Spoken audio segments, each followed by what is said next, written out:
కోసమే అని ఎన్నికలు పెట్టమని ఉమ్, అని ముందుగా నోటిఫికేషన్ ఇచ్చేటప్పుడే అన్నేళ్ల కోసమే అని. ఉమ్, అంటే జమిలి ఎన్నికల చట్టం ఓకే అయ్యి ఉమ్, దాన్ని ఎన్నికల సంఘం అంగీకరించి ఉమ్, ఎన్నికల సంఘం నోటిఫికేషన్ ఇచ్చేటప్పుడు ఇట్లా 3 ఏళ్ల కోసం ఎన్నికలు 2 ఏళ్ల కోసం ఎన్నికలు అని పెట్టాలి. ఉమ్, అది జరగాలంటే ముందు ఈ బిల్లు ఓకే అవ్వాలిగా. ఉమ్, బిల్లు ఓకే అవ్వాలంటే 2/3 కావాలి కదా. అవును 2/3 అయ్యాక దీన్ని ఛాలెంజ్ చేస్తాయి కదా.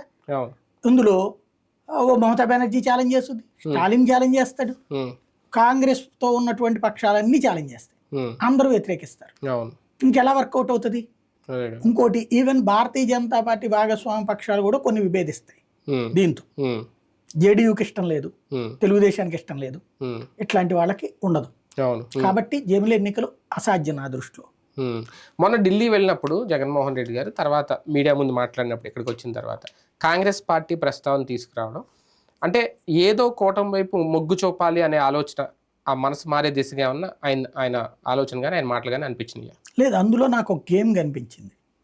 కాంగ్రెస్ పార్టీని షర్మిల మీదకి ఉసుగొలుపుతున్నాడు ఆయన స్ట్రాటజిక్గా.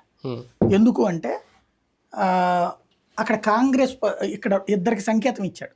ఒకటి బీజేపీకి సంకేతం, ఇక్కడ చంద్రబాబు నా మీద హెరాస్మెంట్ ఎక్కువ చేస్తే నేను ఇప్పటిదాకా తటస్థంగా ఉన్నా నా పార్టీ పెట్టినప్పటి నుంచి,